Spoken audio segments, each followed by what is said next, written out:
o'clock. We'll call our Board of Trustees meeting to order for February 24th, 2025 at 7 p.m. Could we all please stand for the Pledge of Allegiance?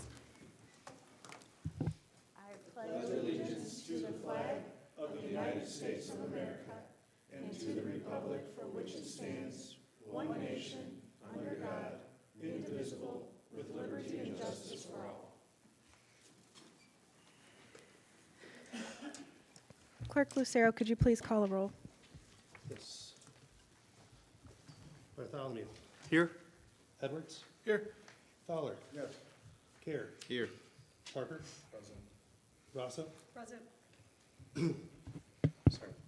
President Poznanski. Here. Okay, moving into approval of agenda. I do have one item to add for the village. At the end, let's move adjournment to 13 and make 12 actually a closed session for the reason of attorney consultation regarding pending litigation. So adjournment would be 13. Can we make, before we go into closed session, can we make 12 the second public comment? Make closed session 13 and adjournment 14? Okay.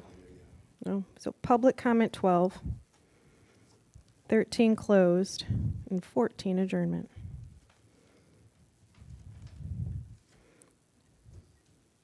Do we have a motion to approve the agenda? I'll make a motion to approve the agenda as amended. Second. We have a motion by Edwards, support by Parker. All in favor? Aye. Any opposed? We have none opposed. Moving into our approval of the minutes for January 27th, 2025. Do I have a motion to approve minutes? I'll make a motion to approve the minutes as presented. Support. I have a motion by Edwards, support by Bartholomew. Do we have discussion? So my understanding is what was in our packet was altered, and the new minutes were sent sometime over the weekend. So there was a typo on them as far as the date across the top, and it said agenda because I use a basic template. So it said meeting agenda. I switched that over to minutes, and then it had the date of the December 16th meeting, and then there was a few typos as far as misspellings, so went back. But by and large, it's the same. We sent those out Friday afternoon. So you guys would have got those Friday afternoon, Friday evening. So really nothing of the context of the minutes were changed? No. Okay, or updated, rather. Do we have any other discussion? I just have a quick question. Jamie, do you hand type all this, or is it AI as we're talking? I have a AI assistant, that's what this is, it listens to everything. And then I go back through and I watch, usually after hours, I'll watch the video and make sure that what it transcribed is correct. There's certain times it doesn't always pick up exactly what was said, so have to go back through and edit it. It's still, probably 3-4 hours on my own, but yeah, it's just an AI assistant. Okay, thanks. Could we all turn our microphones on, those who don't have them on yet? Thank you. Thank you. Okay, we had a motion by Edwards, support by Bartholomew to approve the minutes. We have no other discussion. All in favor? Aye. Do we have any opposed? One. We have Fowler, Parker, and Rousseau opposed. Moving into our bills. We have two sets of bills, one in the amount of $752,397.05. Sorry, shouldn't we approve we have to approve That's part of the minutes. even though it was a separate public hearing? It's part of the Just checking. whole record. Okay. And then the other one in the amount of $103,039.92. Do we have a motion for the bills? Motion to pay the bills? Support? I have a motion by Bartholomew, support by Edwards. Do we have any discussion?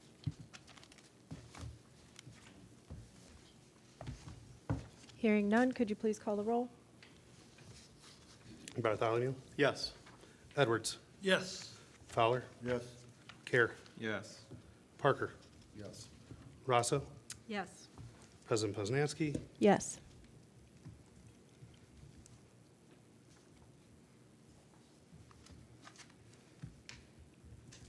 I'm pausing for a moment because I'm looking for committee or correspondence, and I don't see a correspondence on our agenda. Because I believe correspondence would have come next. I did have an email that was sent to me and asked to be read.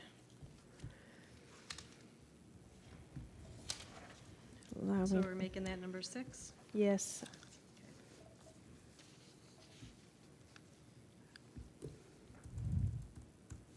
And everything after change. We'll just scooch down. Yep. I apologize, I did not catch it sooner. Motion to amend the, Why don't we just make it part of the president's report? I could do that okay. and read it during there. That'd be fine. Okay, then let's move into our special presentation. DDA Park Mobile Update. Miss Andrea.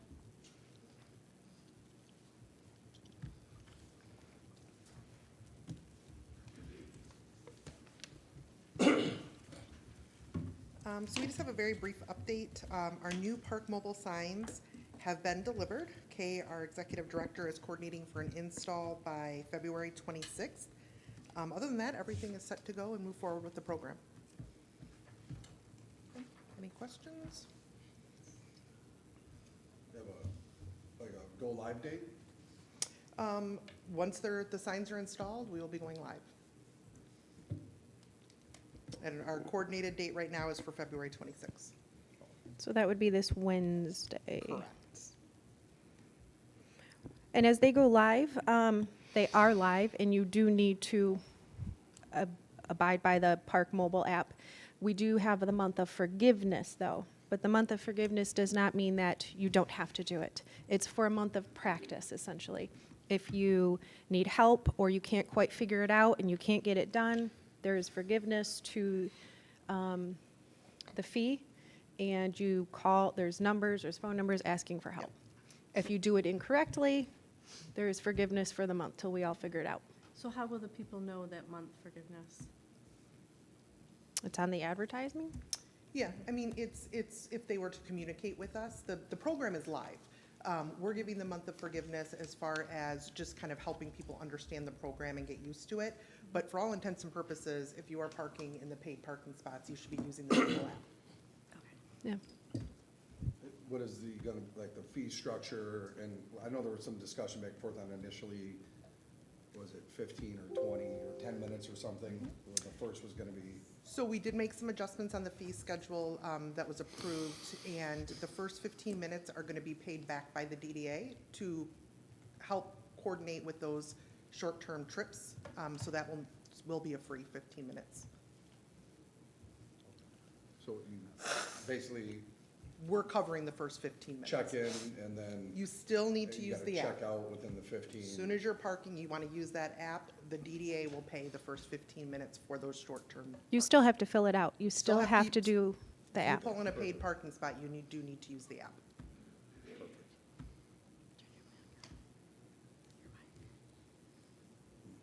Okay, Thank you. thank you. There you go. Moving into public comment. Do we have any public comment? 3 minutes.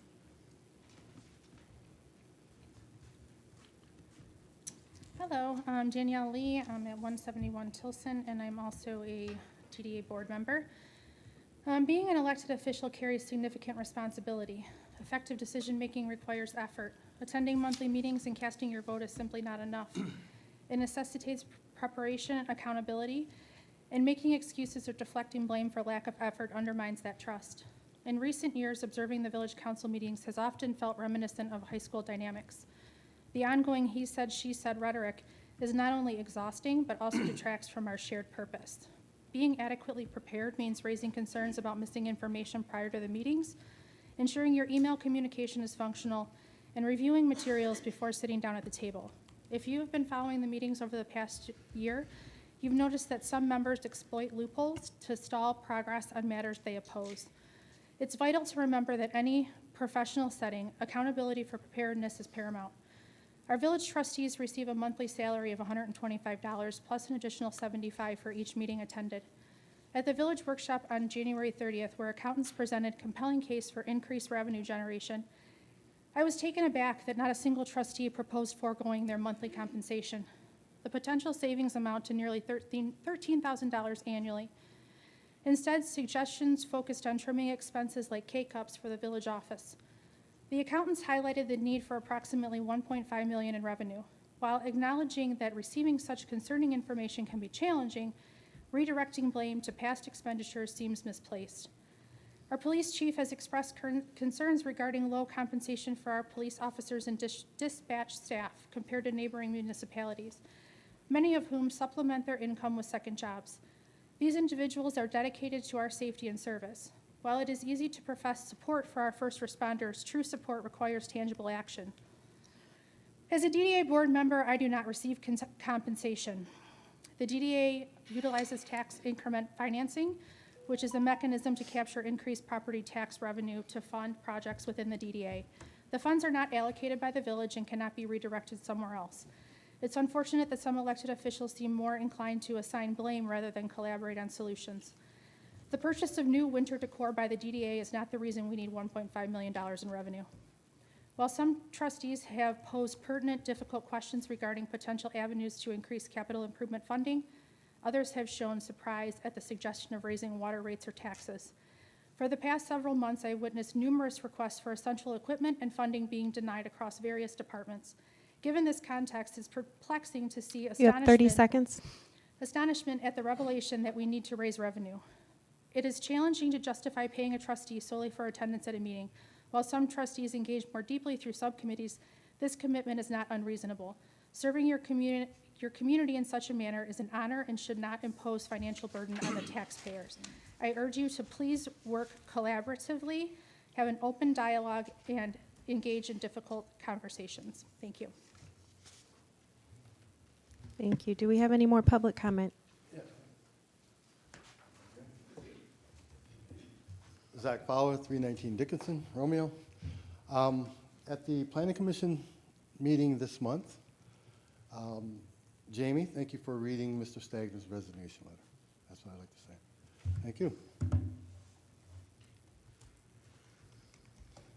Do we have any more public comment? Okay, hearing none, let's move into officer reports. Trustee Bartholomew, shall we start down at your end? Okay, I attended this past Wednesday, the cemetery board meeting, learned a little bit about what's going on there, and other than that, that's it. All set here. Trustee Rousseau? The tree board is planning their Arbor Day event. They're gonna do it a little bit different this year compared to last year, but they're pretty excited about it. So that's in the works. And the grant that was received for our tree inventory is a little bit paused at the moment, just with transition of new governments and federal funding and state funding and all that. That's it. Thank you. Trustee Parker? No, I'm good. Okay. Planning to get something. Trustee Care? No, not at this time. Trustee Fowler? Yeah, I'd like, over the past couple of weeks, we had a lot of snow here in the village. And I'd like to thank those residents that went above and beyond their own property lines just to help out in the communities and shovel off the sidewalks of their neighbors and in the streets that they live, so thank you for that. And my second thing is, yes, I said those words. Mr. Jamie indicated at the Planning Commission that certain thing was said by a trustee, so I'm that trustee that said it. And the reason I said it was, a sitting village president at the time, was eavesdropping at a resident's house door. Then she burst in through that door. Then she tells a village resident, to F off. And then she slams the door behind her, so I mean, that's a crazy act in itself, so. Jamie, that's why you repeated that stuff at the planning commission. I still stand behind what I'm saying right now. Thank you. Okay, moving into our planning commission ex officio. I'll wait to the topic under new business. Do you have a report right now? No report, no. Okay. There's nothing to bring back. Because you weren't there? Did you watch the video? Yes, I did, Megan. Okay. Chief, would you give a report, please?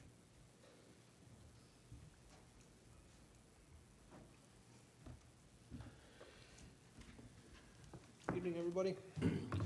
I took enough of your time last time we met on a Thursday. So simply, all the radios that we've been waiting months for are received and in service. The installation crew was out last week, installed the new dispatch console and all the in-car radios. Clemis is scheduled to begin onboarding April 1st. And lastly, on Thursday, I'm scheduled to be approved as an OPTAC member. I think you recall, I mentioned this at the last meeting, that will hopefully give us access to some of the Archer barricades that I think we have great use for here. So that will, I'll be attending that meeting on Thursday, and it's scheduled to go to a vote. Any questions? No? Okay. Thank you, Yeah, Chief. thanks, Chief. Thank you. Clerk Lucero? Yeah, I'll be quick. Snow ordinance, received a number of more complaints from the last time I reported about businesses and residents not clearing out their sidewalks. Because we had an impending snowstorm coming, the chief and I actually drove around town to the areas, not all of the areas, but the ones that are a little bit more centralized, the ones that have school children walking. And we delivered notices to those residents and businesses, essentially stating, hey, this is your one get out of jail free card. Anything else, you're now on notice. We've now logged your address. Anything else, if there's another complaint, you're gonna be assessed a fine. We had a number of fines issued last week to residents and businesses. As I said, the mass mailer didn't go out, unfortunately, just because of the timing. But we do have a number of properties that are identified, and at this point, I may just hold off on the mass mailer until next year, because a majority of the people that have been identified as repeat offenders are, they've been in the village for quite a while, so they should know better. And it's not like I haven't been saying it for the last 2 meetings, so it is out there. As far as cemetery, I actually sat down with the school district and Barton Mallow on February 11th to discuss the issues regarding the retention pond and any inlets coming from the school. I was also able to find, I think I touched on this last meeting, as far as meeting minutes that don't really have much substance other than just a vote to them. We found meeting minutes from 1956 that an easement was granted to the schools across the northern edge of the property, but really no other supporting documents. We also found the plans from when the baseball diamonds, I think it was 1972. The plans are dated, showing the easements and the drains, but still no other supporting documentation. The district can't say for sure if the drains are active, but they're investigating themselves because they have underground storage pods now for the water, so they don't even think that necessarily those drains are active for overflow. And they also don't know the last time the retention pond actually filled. They actually gave anecdotal evidence that you, Mr. Fowler, said it's been since you were like 6 since that pond actually filled up. So, but like I said, the district can't say for sure, but they're looking at it. They have a similar issue as we do. They have a lot of files that are in storage. They have no idea what they say, so they're starting the process of going through them. As part of this, in my investigation into this, I found that there was an access road that previously existed that ran between the school and the cemetery. And that access road, there was a pump house back there for a well, so that was the access road there. And sometime between 1973 and 83, historical aerial photos show that the school just, I don't know if they annexed it or what, but they just, half of their parking spots that were redone during that time eat up that road. Now, this also, there's a liability issue there that presents itself. And when going through their current plans of everything they're doing over there, that property line still exists and is shown on their plans. So they don't know exactly why they did it, whether there was an agreement with the village or not. They're digging through their files again as well for that. So we're finding more questions now at this point than answers. Hopefully, we'll get over that hump, find some answers. But that's that. As far as digitization, we received the new scanner. The staff was trained on it. I unfortunately had a doctor's appointment, so I couldn't be there, but we're going to start going through with that. So thank you, trustees, for that. We visited Chesterfield, got to see everything that they were doing, the kind of grants that they were able to apply for and to use for their municipal campus. I think their grant funding is somewhere in the tune of $8 million that they were able to get with grant funding. So looking back at that, there's no reason we can't do that. I mean, when federal funding was frozen by the administration, one of the things that kind of came to light was Sterling Heights released all of the funding that they get from the federal government, and other states and municipalities did the same, and they get about 14 million. So I'm researching the same funds that they get because I'm left here scratching my head going, why can't we? As far as the concerns that we listed last time for the village hall, all of our inspectors are out of state. The one that was here, I was trying to get him in. He left the next day. So we are trying to coordinate with the alternate inspectors right now, because we do have a list of alternate inspectors, but they're sparing with their time because they're all from other municipalities. I think a majority of them are from Macomb, so I'm trying to get them out, hoping that we can get them out next week. So we finally have a list of things from them, so then we can go to people like yourself, Mr. Parker, that we can have electricians come in and say, hey, this is what's identified. What do you think? And then finally, just to recap, we were able to narrow down a pool of 22 applicants to 6, and of those, 3 were offered a second interview. I'm pleased to announce that an official offer was made and accepted on January 31st by Miss Sarah Korth. Miss Korth started on February 18th, so please stop in and say hi, and I'm going to bring her up just so you guys can meet her. So come on up to the podium. Miss Korth brings multiple years of customer service experience, and pleased to announce she fits in well with the office staff. So this is Miss Wilson's replacement when that time comes. But if you guys have any questions or would like to say hi, there you go.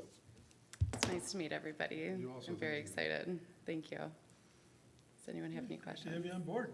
Welcome. Thank you. Thank you. Come on in and say hi.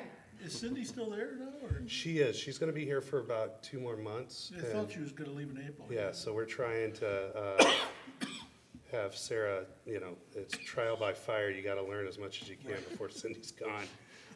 And then with that, I will not be at the next meeting. Just to let you guys know, I will be at the Michigan Association of Municipal Clerks Institute.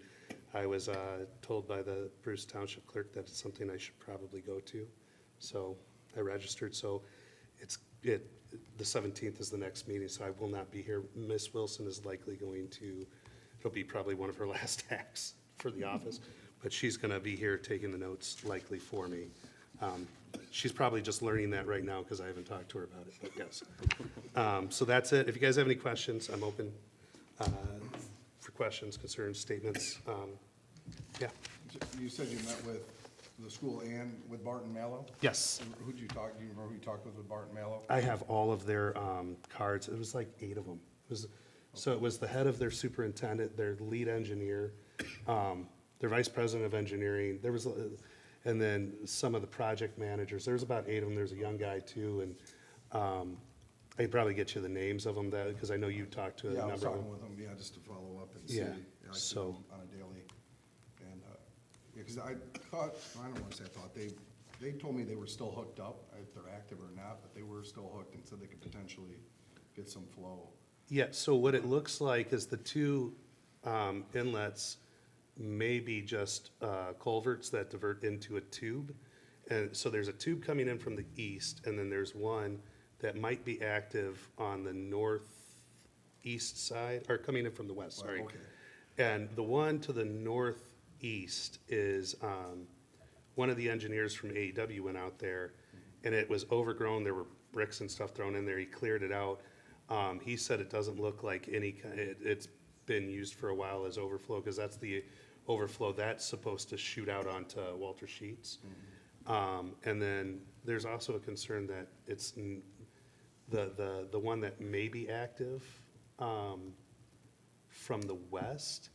It's my understanding years ago, and this is like 40 years ago, one of the DPW guys just filled it in because it wasn't being used and just filled it in. So whether or not it's capped, who knows, but it's definitely likely buried. There is one option Barton Mallow had suggested, doing the same thing that they're doing, which is kind of putting those retention pods down there, and then we could still bury on top of them. But, you know, you can do just about anything as long as you have the money to do it, right? Yeah. And that's the problem. Do we have the money? Be nice to know if they just weren't if that one wasn't needed, and we could just eliminate and cap it back on their side. That is a discussion that we had about a 45-minute discussion. That is kind of where we left it. They're gonna look at some things, see if they need it, because they believe the way it was engineered, the way they drew everything up for that, those pods, I wanna say, I don't have my notes with me, but it was something in the tune of like 3 times the need is what those pods are. So it was basically explained to me, it would be, you know, a hurricane before we actually filled those. Like the amount of water that goes in there, they wouldn't be really anywhere close to filling those up. Like a 100-year storm is like what it would take. So, but I mean, possibly I might have something else to bring back to you guys next month. I won't be here, but I'll include it in your packages so you guys can be made aware. Perfect, thank you. While we're on the topic of the cemetery, Yeah.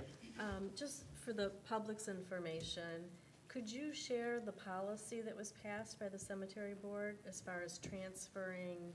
Yeah, so, we never had anything on record as far as transfer of ownership or anything like that. So, I came up with a document, threw it over to Mr. Clark. It was essentially an amended document from another municipality. Figured why reinvent the wheel?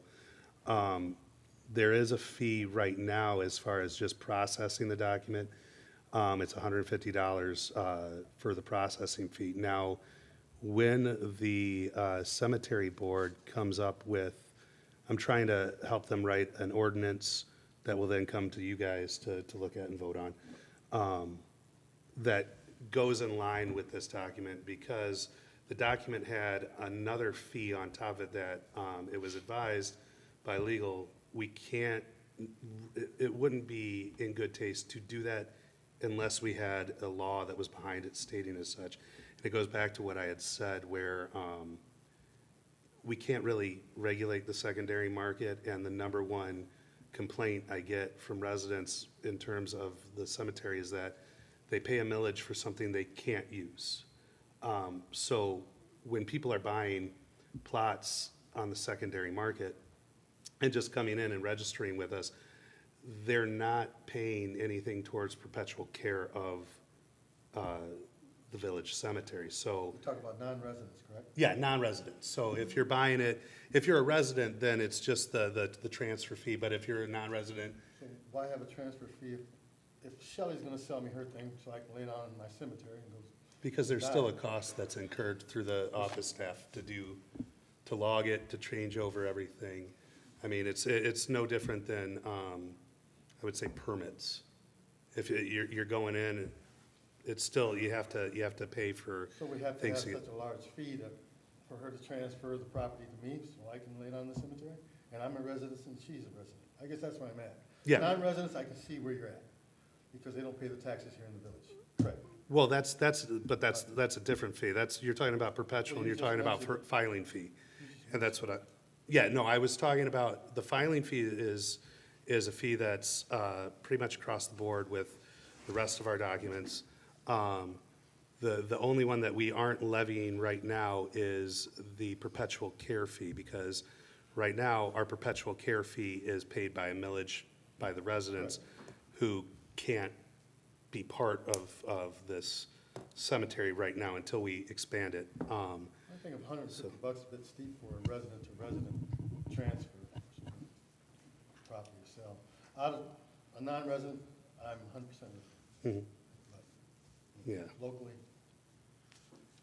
Like I said, we're there's. paying taxes, she's paying taxes for the Right. same upkeep of the, It has nothing to do with the upkeep, Mr. Fowler. It has everything to do with the time and costs incurred to transfer all the documents, make sure they're transferred correctly and in good order, and then logged correctly.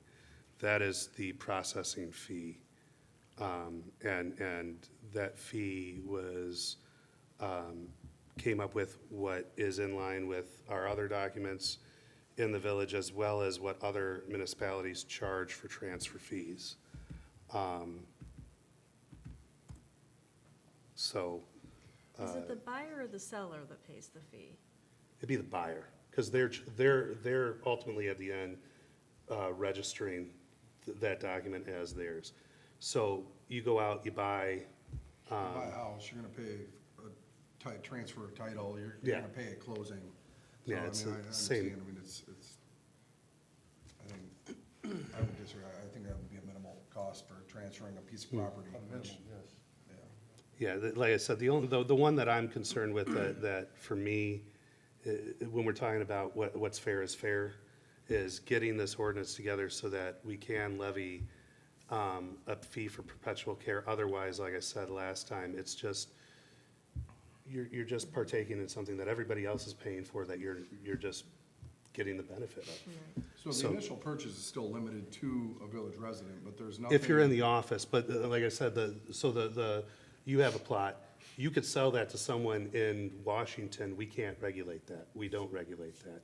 That's what I'm concerned with. So if you're a non-resident, because I don't know how many times I get called, oh, I grew up in Romeo, or my family's from Romeo, I'd like to buy, stuff like that. We get calls all the time about that. Mitchell a lot more than I do now, since he has taken over more responsibilities there. But yeah, we still have an issue that persists, that there are individuals that, buy because they're outside of the village and they grew up here, and I get the want to be buried here because they grew up here, their family's here, but when everybody on this board is paying taxes to upkeep something that we may not be able to be into, you need to participate, I guess, to put it the best way. You need to pay towards the upkeep of your stuff. So does the buyer and the seller have to be present during this transaction? So the form that we have is, if, and it states quite clearly on there, and I can provide you guys one in your packet next month. It states on there that all signatures either are invalid unless witnessed by the clerk or sexton, which now Mitchell's a sexton, or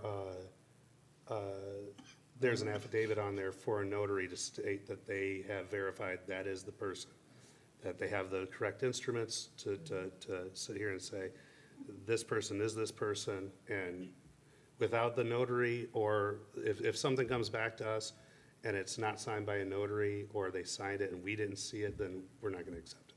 Okay. So, yeah. There's a discussion been had, I guess, on the reverse of that, where as a resident selling it to someone that's not a resident, finding a way to charge a fee, but what if I own a plot, I leave the village, then I'm not paying that fee. Yeah, but you paid, if you're saying if you leave the village, if I but you left still the have it? Yeah. I mean, the thought process there is you still, You paid taxes for you some paid amount of time taxes for a if you while. lived here. I don't think there's any way, once it's in the system, I think it would become a situation where we're splitting hairs, and I don't know if it would be worth it to say, well, now you're not a resident, so now you have to pay. Because then would come into, well, how many years did you then pay? Because on the back end of that document, we do say, we have it listed for something like equal to 10 years of the current millage rate at the time you're sending in, not to exceed. And we're trying to come up with the not to exceed, because I don't want to, if you're buying 4 from somebody at 1,000, or I've seen some people come in with 1,500, 2,000 a plot, and then you're doubling up on the fee we're charging you, I think it might be a little steep. So we got to find that happy medium where it's justified what we're charging, but it's not to the point where they feel as though we just took advantage. They bought it, and now they're coming in, and now we're raking them over the coals as well. I don't want to get into that either. Okay, thank you. Yes. Okay, moving into president report, just a few updates. I did apply for that PACER rating study from SEMCOG. We did receive the grant. This will be done sometime around mid-May in our region, so we don't have to do anything, expend any monies, reimburse anything. This will be done solely through that program. SEMCOG chooses the company that does it, and they will go around and do the PACER ratings and give us the information when it is done. Got an email this afternoon for the Macomb County Department of Roads. I gave a heads up last month that we would be getting turn signals at all sides of the main four corners. They let us know that their electrical department is planning to install the left turn signals at Main and St. Clair perhaps this Thursday, and that they may be out tomorrow pulling cable and prepping for Thursday. So if you see something out there, that is what's going on. We're continuing to work with Plant Moran towards our 2025-26 budget, and with Municipal Analytics to consider the water and wastewater systems needs for the year and adjusting user rates accordingly. Again, also as a heads up, unfortunately, there is no Winterfest or 5K. We did approve that event permit last month. It's not going to happen. Just the logistics of it, they could not get it done. So unfortunately, not this year, but they are looking forward to next year. And further, as a shout out to St. Baldrick's coming back, they will be here Saturday, March 15th. This is held at the Romeo Lions Club, and it is from 12 to 5. If you'd like to participate, information online. There's signs all over town. Look up Romeo Lions, St. Baldrick's. You can find the information. It's out there. And then reading the correspondence that I received. This was an email dated October 21st, 2024. Dear Shelley, I hope this letter finds you well. I am writing to express concern regarding some recent perspectives you have shared about the Downtown Development Authority. It appears that there may be some frustration regarding the DDA's focus and approach in working to improve the district, as well as the reason for its existence, and I would like to address those concerns openly and constructively. The DDA board is fully committed to enhancing the DDA district within the parameters of DDA law, and we believe the efforts being made are in the best interest of both the district and the village as a whole. It is concerning, however, to see that there is a negative perception of our work. This perception could hinder the progress we are trying to achieve. In that spirit, I would like to extend an invitation to open a line of communication between us.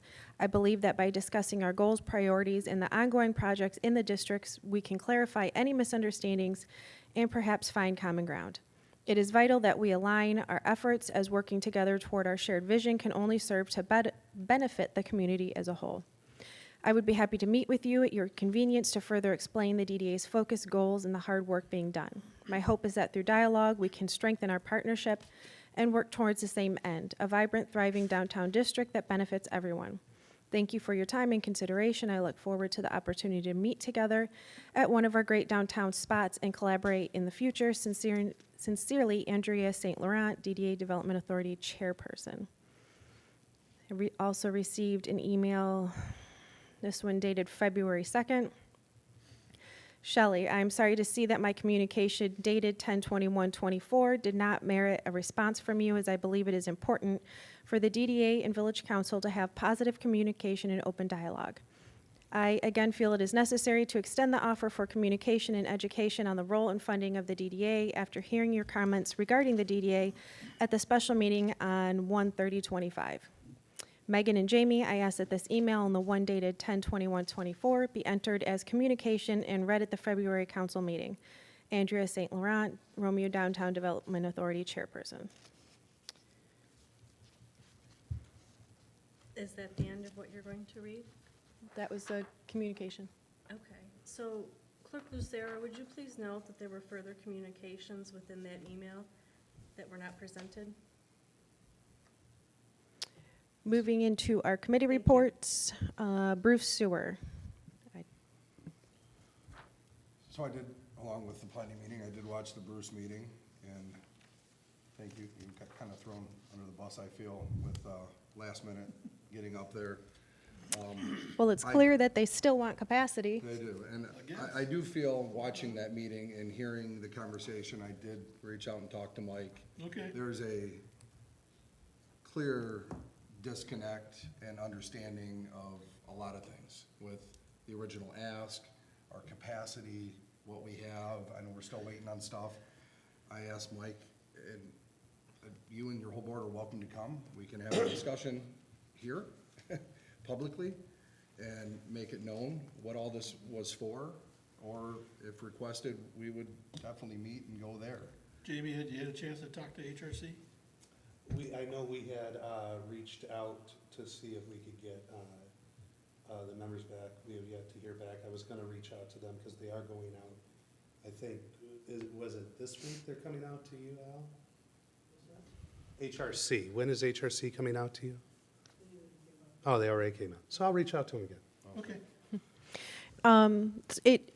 I was just trying to go there and ascertain, we talked about dissolving the committee at this meeting, should there not be any movement. I wanted to make sure that it was well understood if they did or didn't want capacity. They do want capacity. It is a bit confusing, though, when Edward, Parker, and myself were on the committee when I first took office, and we did meet and make an offer, and it was rejected, it fell flat. And now they still want the same amount of capacity, they're still requesting the same amount, they just want us to come up with a better number. So I'm not quite sure, I kind of said at the meeting, so you think our number will change over time, that these things still don't cost this amount of money? But it sounds as if they could get on board with the cost if we spread it over an amount of years. Yeah, So and there could be work in that respect. The confusion that I've heard is that they're relating when the offer was made when Christine was with us for the purchase of the capacity and the misconception of their usage charges, and I think this is all getting merged together. Well, part of the issue was, yes, they were gonna buy enough capacity that it would really limit the amount of capacity we had left. Correct, So that if we needed more, we'd have to expand the plant again. right. And So therefore, we included costs for them to participate in the right, plant because if we expansion.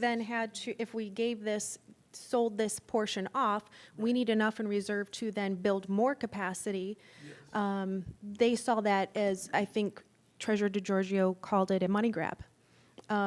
So they're not quite understanding why we are asking these things. They think we just, throwing out a number. Like, no, sir. But again, Treasurer DeGiorgio wasn't at that meeting.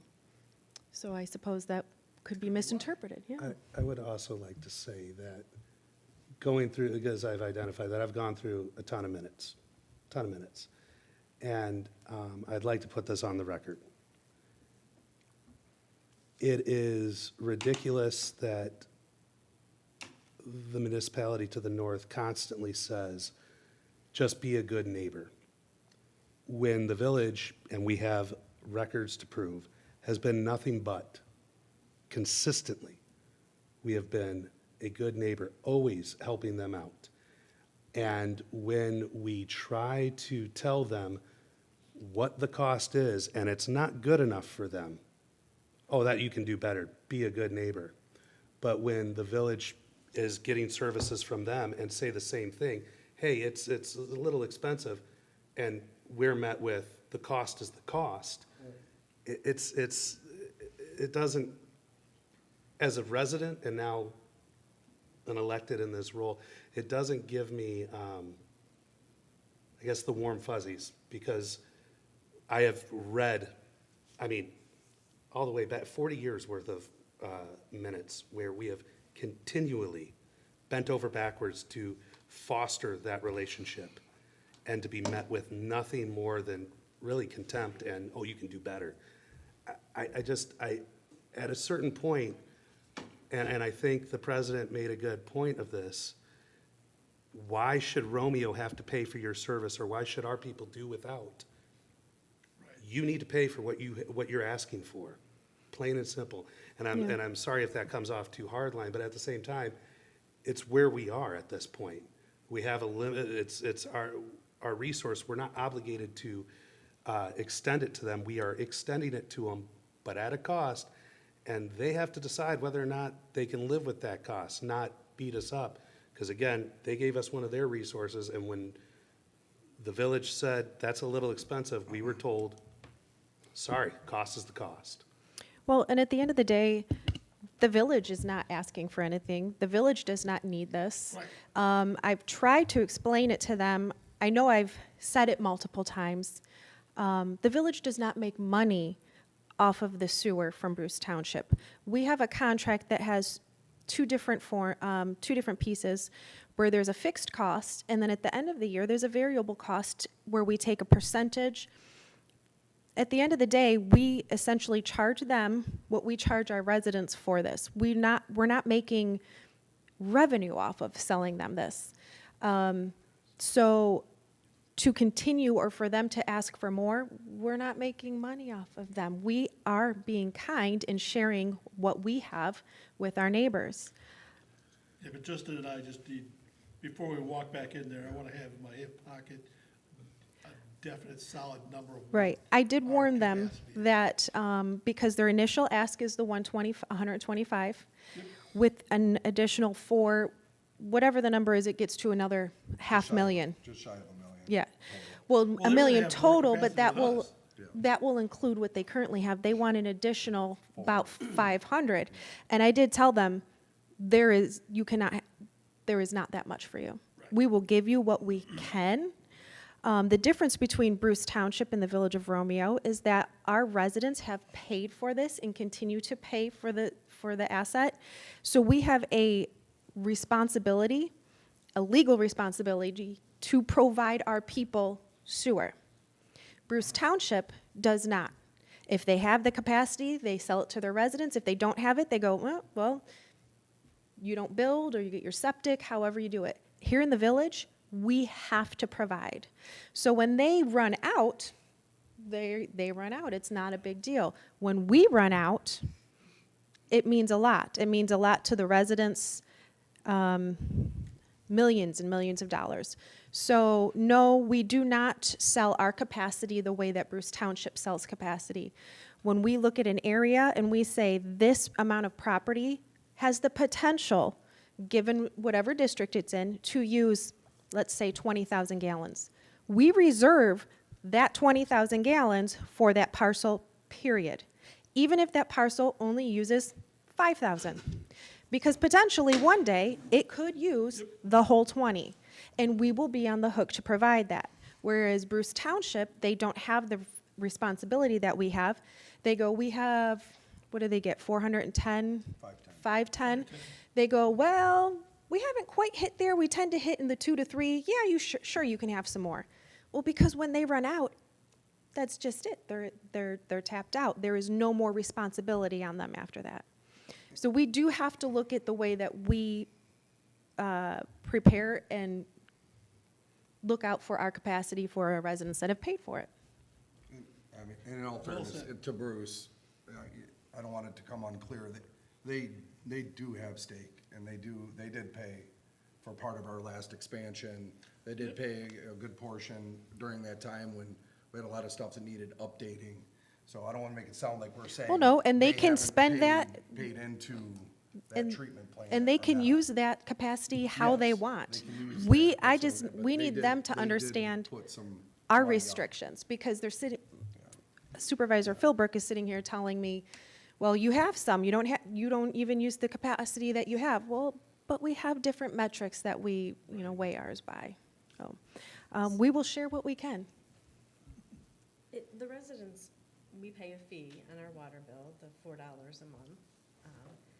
Does Bruce Township absorb anything like that, or they build anything like that? They do their billing.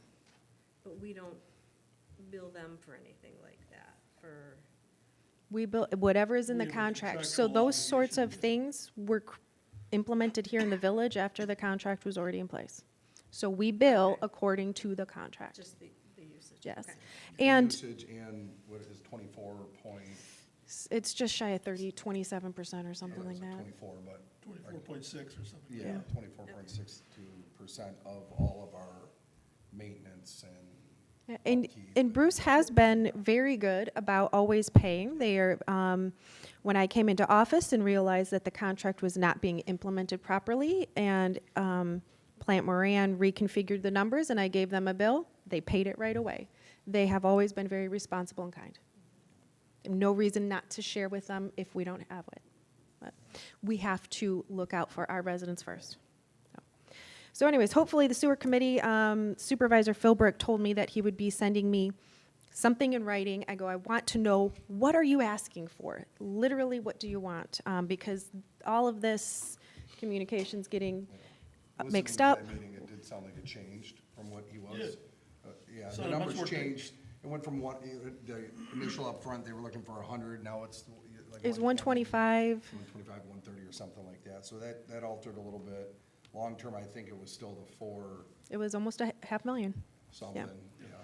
So I said, yeah, put it in writing, tell us what you want. We can then go do the, and we can just be done, say, here, this is what we have available, this is what it will cost, and finally put this committee to bed.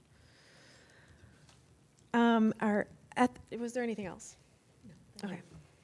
Ethics Subcommittee, we were supposed to meet, kind of caught us off guard, ended up not meeting, and we said we would just, instead of trying to rush a meeting before the February council meeting, we would just reconvene and pick another date. Oh, that's where we're at. Moving into our unfinished business, I have before you the AT&T settlement agreement update. Last we had talked about this, some AT&T had allowed us 12 equal installments to pay back the $61,436.46.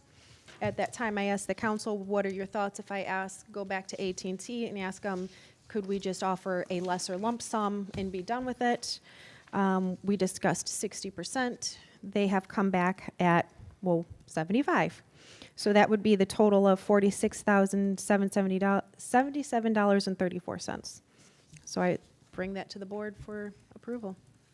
I think it's fair. I don't think we have a lot of leverage against them. I mean, we got it reduced pretty significantly.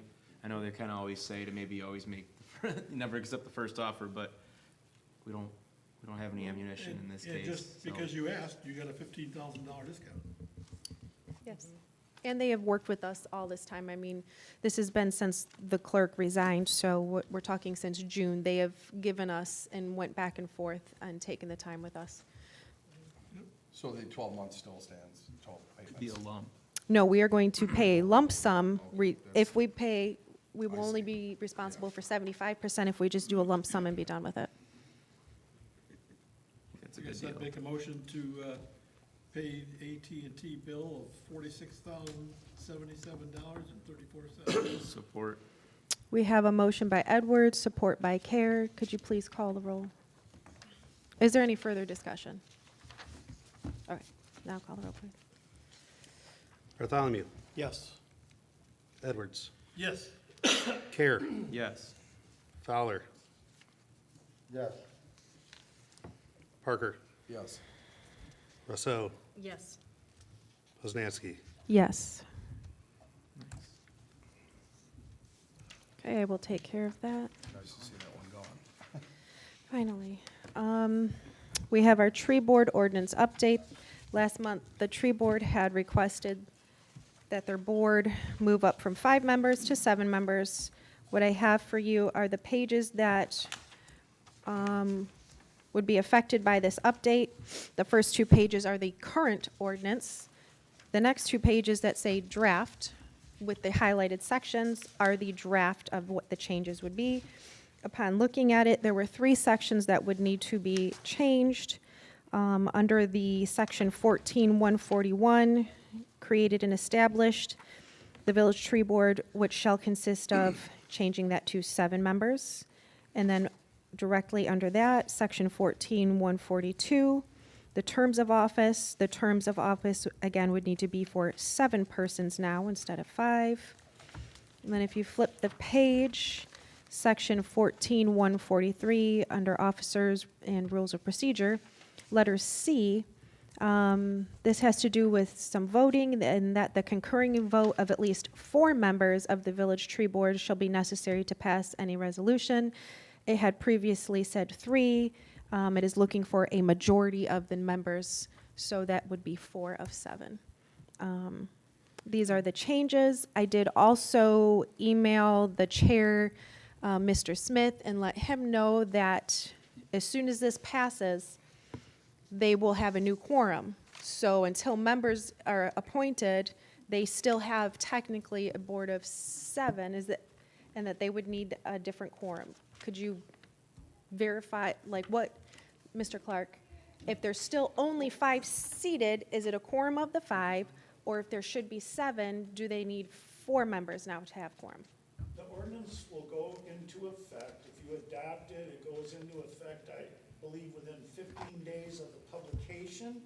And so at that point, if you don't have 7 members, but you have the quorum requirement, it would be 4 out of 5. Okay, that, I just wanted to clarify. I did tell him that even though there's only currently 5 members seated, now that the board would be 7, they would need 4 of the 5 to show up to have a meeting.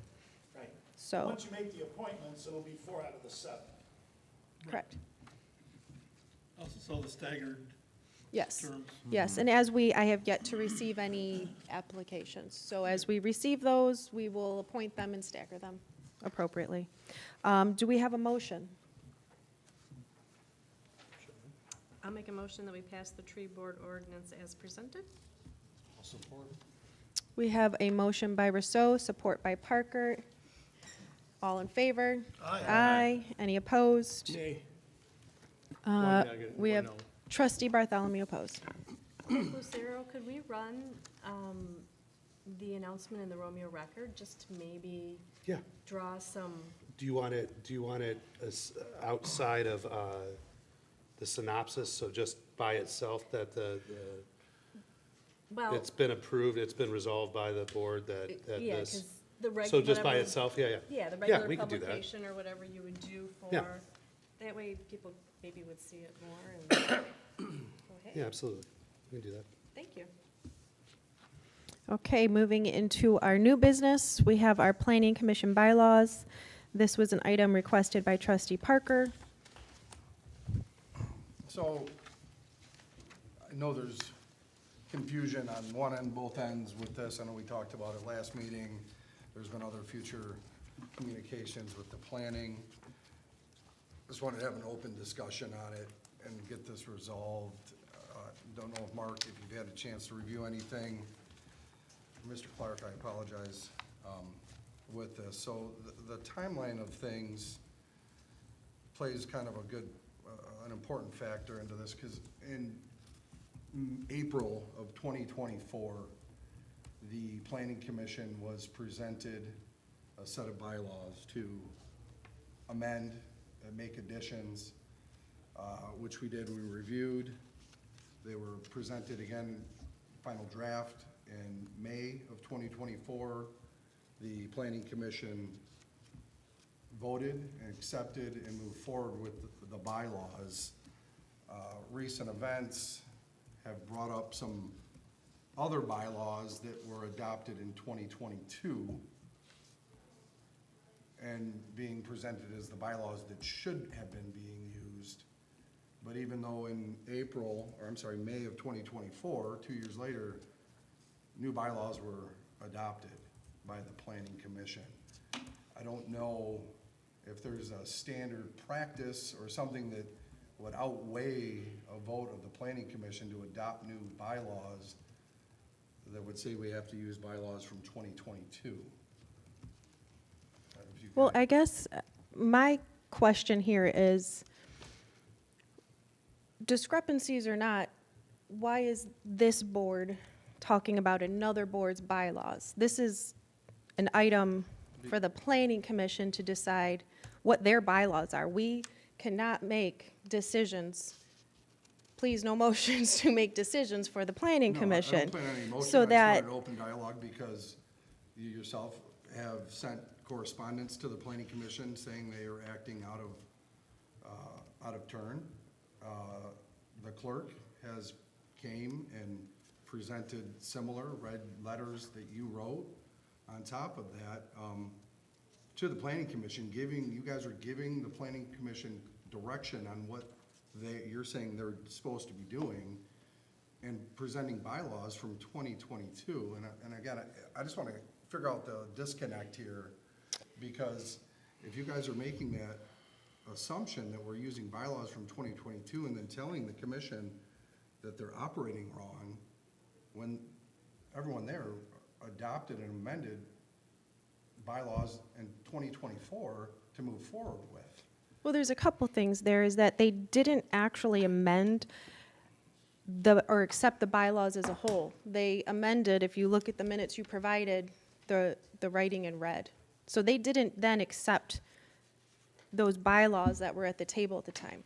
Either way, the statement that was read by Clerk Lucero to the Planning Commission, I stated, whatever you pick, you must pick whichever bylaws you would like to abide by. And then once you pick them, the 2019 or the 2022, abide by them.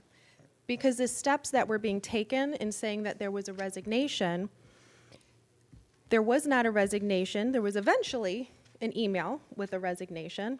And at that time, in the way that that chair resigned, he acknowledges in that resignation to the president the 2022 bylaws. Because if you were going by the 2019, the chair would have then submitted them to the clerk as the old bylaws stated.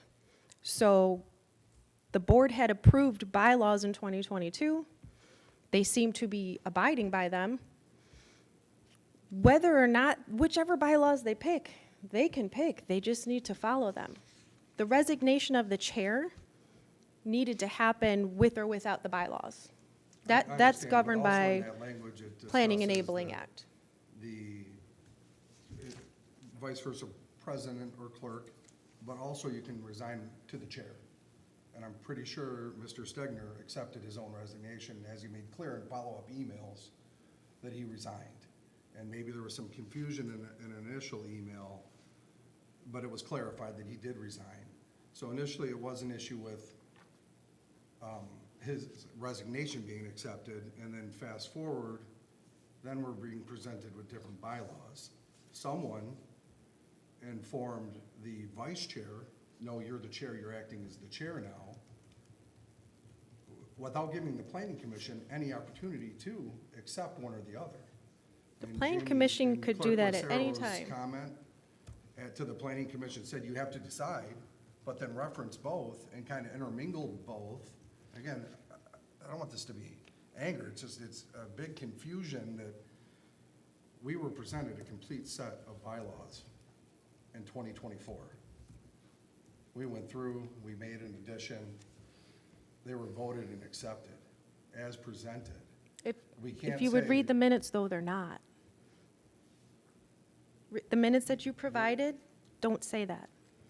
It They- says to make the adjustments in red. It does Yeah, not that say were to presented accept. In the complete set of bylaws. Okay.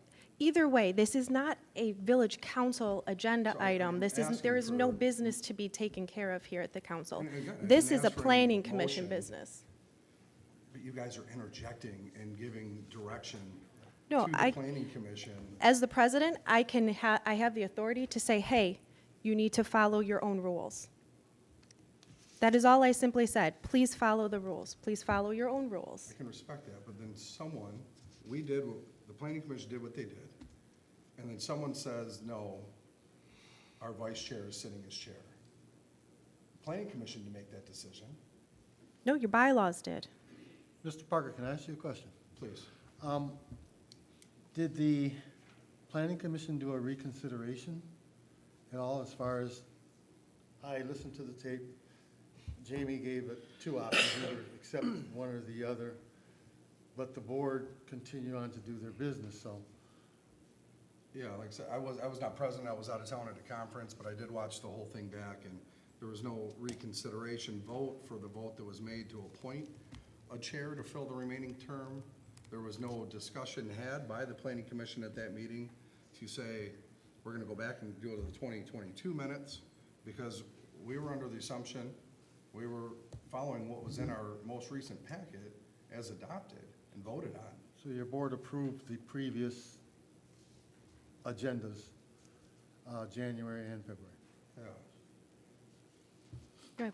Again, is there a motion or business to be done for this council on this matter? Yeah, again, I'd like Mark's feedback on if a complete set of bylaws were presented, regardless of date, who wrote them, where they came from, in 2024, additions made, we reviewed the bylaws completely and made a motion in May, that was April, and then in May, we made a motion to accept. Okay, a couple of things. One is, my preference would be, I'm not gonna dodge the question if I'm not allowed to dodge it, but I'd rather express this to the planning commission because it should be their questions, their concerns. All I can say is that whatever the bylaws are that the planning commission has adopted, whether they're the 2022 or the 2019, or the 2019 as partly amended, or the 2022 as partly amended, whatever your bylaws are as the planning commission, that's what should be followed. And so I mean, I understand. I don't think I have the factual knowledge to weigh in on, well, did you adopt the 2019 bylaws and then amend them? Or did the 2022 bylaws, if they were adopted, and I don't know if they were, but if they were they adopted in whole or in part? And then now, if I understand correctly, you're saying there's another set of bylaws from 2024. So it appears to me we're talking about 3 different sets of bylaws. Typically, the best practice would be when a board or a body adopts new bylaws, they rescind the prior, or they say these will take the place of, so that you have a straight line from one year to the next, one set of bylaws to the next. I don't see, based on what I've heard in the last few minutes, I don't see any kind of a straight line. And so, again, I think the discussion and what input the planning commission may benefit from me, and maybe they wouldn't benefit at all, I don't know, but I would rather say the same things that I'm saying now to the planning commission. I don't mind saying them to this board, but it doesn't matter to this board, because the planning commission is a semi-autonomous body with separate decision-making authority from this board. You respect Right. that, as the ex officio liaison will say between the questions were raised, we have no contact for matters like this outside of this room. Well, So, no, if I'm to asked me- to come to a planning commission meeting, I'll show up. That's Yeah, part of my and I agree. responsibility to the village. Miscommunication, whatever, it needs to be aired out or finalized, and if we need to reaffirm what we did in 2024, the planning commission maybe should do that then. Well, and even, so these May 2024 minutes that you're referring to, in the Planning Commission bylaws, it says, motion by B. Parker to adopt the changes in red, and then the changes are listed. At no point does it say that it's reaffirming any bylaws. It just says it's I just making said maybe we need changes. to move forward and reaffirm what we did in 2024. Yes, That's and what I'm that is saying. where And that's- I'm just trying to the figure it differentiation out. between 19 and 22 happen, is that if the board is going to go according to the 2019, then the chair still has not resigned, as he's not sent a letter of He's resignation resigned to the himself clerk. As the chair, as per the language. Well, I've yet to see him write himself an email that says he resigns. I'm pretty sure he accepted it and made it clear. I mean, now we're just splitting hairs, but Either way, the planning commission can pick their bylaws and abide by them. So just can That I is where we're at. clarify one thing? The ex officio of a board does have the ability to have dialogue with our attorney, correct? Or does that conversation have to go through village council first? I guess, I mean, it could have been an email and to I've the always been president. instructed that, no, Well, look at your bylaws. it's in our rules and procedures. Yeah, your And I'm pretty bylaws, sure your it's the rules of president, the procedure clerk, the designate- president pro tem. No one The sitting. procedure is to contact the clerk or the president to then contact the attorney. Yeah, and like I said, I just wanted to get it out there because there's been a lot of stuff coming, emails sent, letters sent, the clerk and coming to the meetings, and we're all here. But I just wanted to get it out there, have this discussion. I don't want it to be heated, hateful. I mean, Let's just trustee get it out Fowler was there. actually even on the planning commission at the time in 2022 when the commission update, and so were you, trustee Care, when those 2022 bylaws were updated and approved by the commission at that time, and trustee Fowler said they were great. And that was the last time that But the. bylaws the planning were commission approved. Obviously adapted something else. If you go through the packet So for they're a April and different May body of and they function on 24. their own. Sorry, sir. And I think what Mr. Parker's saying is you had your thumb on the scale operating your wishes into their business. No, sir. What I did was say, please follow the rules. And I think they did. And They approved their again, that agenda. is why I sent the letter, because See, there you go again. they did not. You're projecting your. No, sir.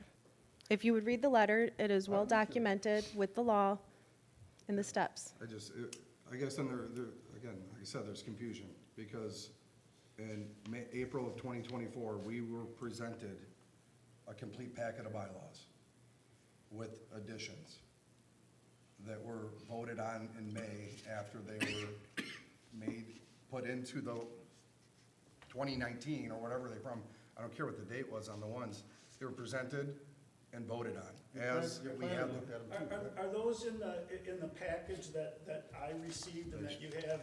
They should have been. before I don't you? know, Because- I'm assuming you received the same thing they should be? Yes, well, I'm Yeah. assuming I received the same thing as well Yes. as the rest of you did, but Yes. I'll show you mine if you show me yours. That would be Yeah, fine. no, But, yeah. Because even in those that are presented, and I don't want to get too far afield with this, but even the ones that were presented in the package, they're not dated. I mean, the bylaws, it doesn't show adopted, you have minutes from April the 4th of 2024, and I see those minutes, but I don't know what bylaws were to accompany those minutes of the adoption. Your planner reviews too, correct? Yeah, and I mean, there has been some requests to try to get some more stuff that's not online or it's hard to find, and we don't have, I guess, all this stuff. Again, it's, Well, I no one's would, trying to throw blame or anything, we just want this aired out because I the would think planning the commission is secretary under would the keep track of understanding it. that we adopted bylaws in May of 2024, and that's what we proceeded with. So, again, I'm good at ending, because I think we're just beating it up right now, and if, Mr. Clark, if you could join us at the next planning commission meeting, maybe help reaffirm a way to clarify, and let's just reaffirm what we're moving forward with. I don't even require a frilly invitation. I'm the friendly guy.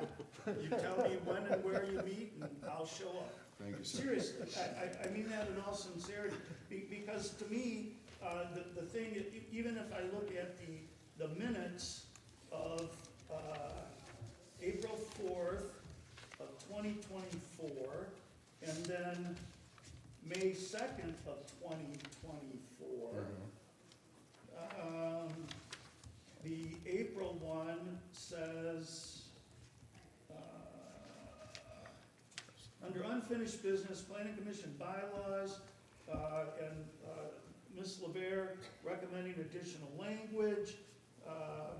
Referencing the section from the bylaws that we adopted. Right, from, well, 2.2, but it doesn't say which one that is. Is it, because? It's what's there, that's what was in our packet. Okay. We were presented the whole set of bylaws as are in here. Okay, well, I have, and again, I don't wanna Yeah, be like yeah. two men wrestling on the deck of the Titanic, but I have one set that says, none of mine that have been included in my package are dated. And I've got Article 1, Article 2, Article 3 with undated bylaws. And then I have Article 4, and it goes through that. And then I have, it ends with, and I apologize, I misstated on one set. It says after Article 8, adopted October 24th of 2019.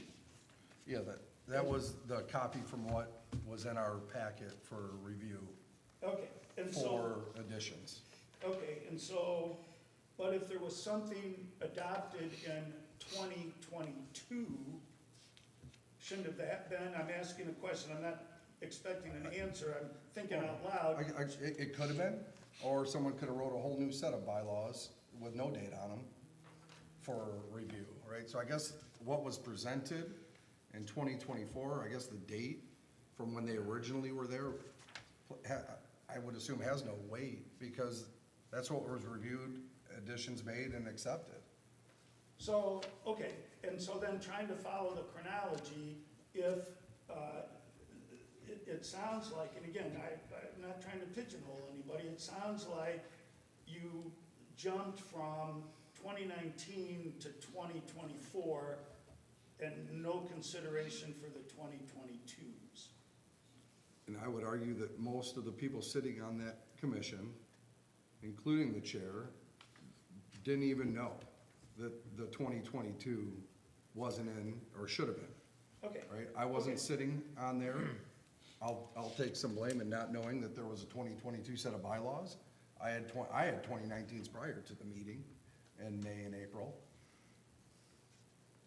So I saw no difference, right? But regardless of the date or the chronologic order, they were presented, additions made, reviewed, and accepted. So so then was the, if I could ask one more question, it's always one more with me, and I'm sorry for that, but then were the bylaws that were adopted in May of 2024, were they reduced to a complete set of bylaws? Here are our bylaws by which we're gonna act and conduct our meetings. moving forward from that, no, we were never presented another set of bylaws. We had what was in our packet, that additions were made, and that's what we moved forward with. Was it like a red line set, There like it was red additions highlighted? made. Well, my And advice. everyone voted. My advice stands, My it understanding. doesn't, as long as the bylaws comply with the Michigan law and the village ordinances, which I'm gonna assume they do, it doesn't matter to me legally on behalf of the village what those bylaws are. As long as they're proper and they're legal, that should be up to the planning commission to adopt its bylaws, its rules of procedure. That's fine, and my advice is, whatever you adopt, abide by it. That's, determine what it is and follow it. And I apologize for my stumbling, but No, you're- it's really not clear to me. It seems like we're talking about three different sets of bylaws. And we're Yeah. trying to make something make this proverbial silk Yeah, like I said, purse out of the sow's there's ear. misunderstanding, I think, from several avenues, and I just want to get it clarified. So I think the best thing to do, kind of like you stated, next meeting, we add this, we have a discussion with the planning commission, if you could be there to You know, reaffirm whatever we're moving forward with. If Sarah hadn't left, I'd have asked her to let me know when the next planning commission meeting is, but. Pretty sure it's first Thursday, Okay. 7 o'clock. You can have your same seat. I won't change my suit, I'll just stay dressed. I said seat, but Oh, I'm sorry, I misunderstood. I missed the bow tie. Okay. Okay. I'm sorry, when is the next planning commission meeting? It's the first Thursday. March the- 6th. March Sorry, 6th? yeah. Okay. I couldn't get it up quick. At 7? Yes, sir. Okay, I'll be there. Okay, moving into budget amendments. These are budget amendments for a water, sewer, motor pool. These were done separately. Technically, there doesn't need to be a budget for these sections, but in best practices and in order to project and to make sure that our needs are covered, we do budget them, and we do then act accordingly as best budget practices. So Plant Moran went through the budget amendments for those sections. Does anyone have any questions?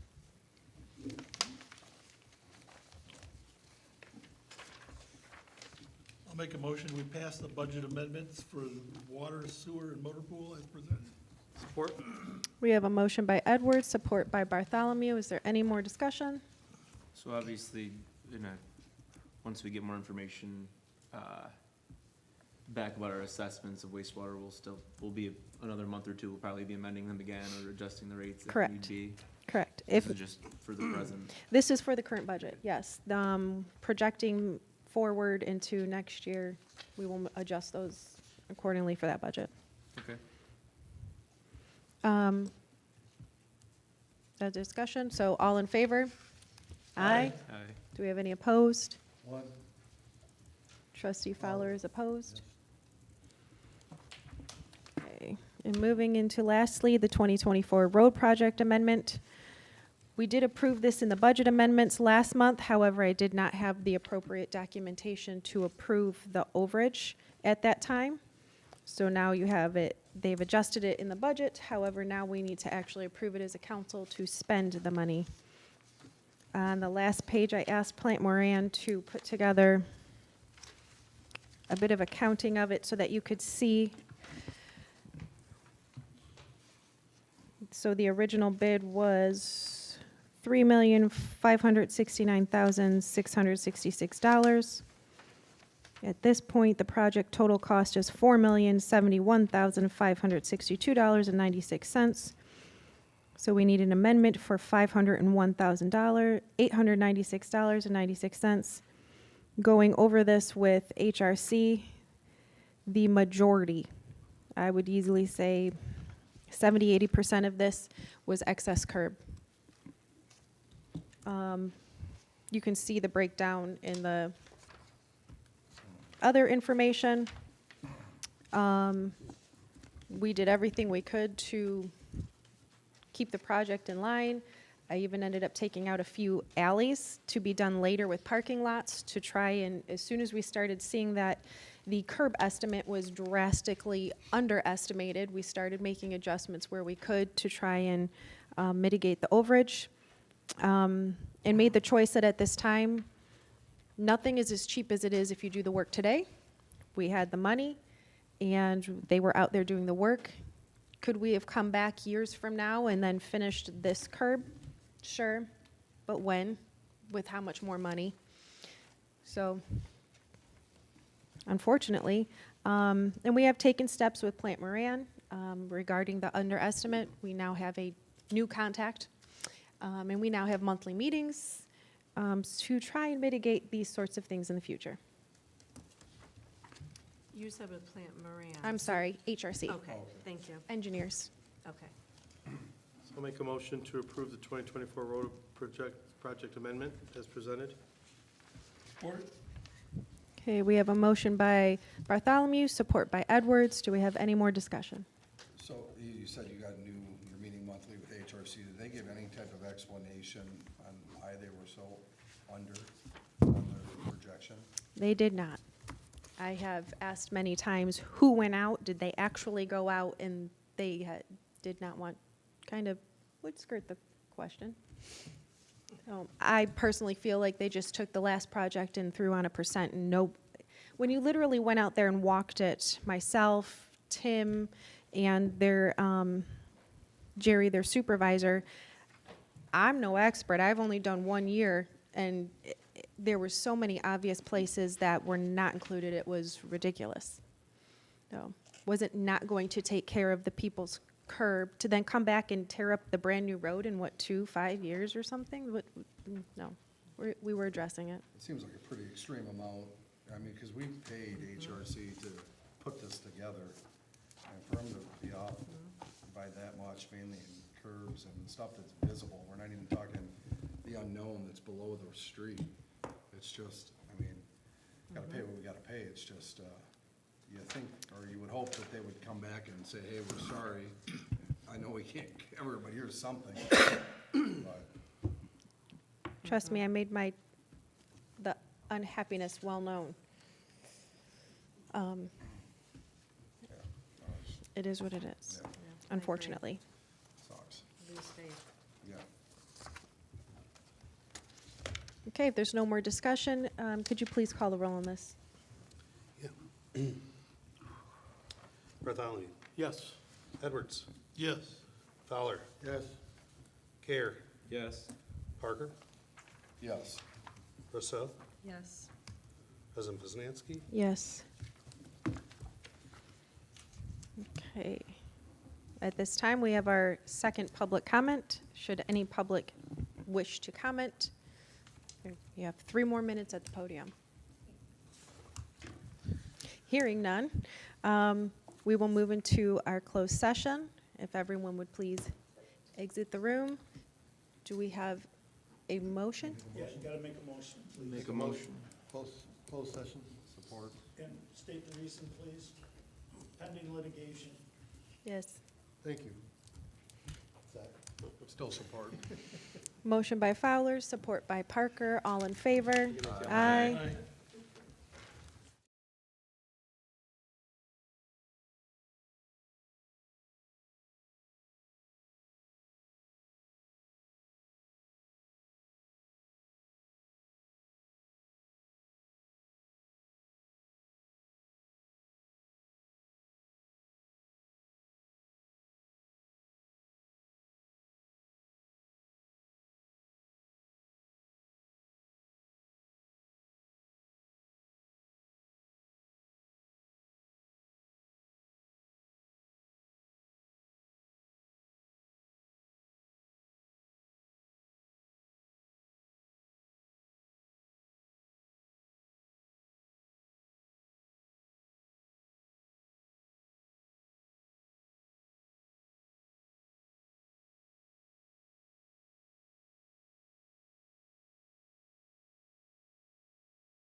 Second.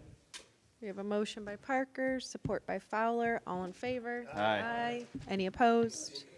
None opposed.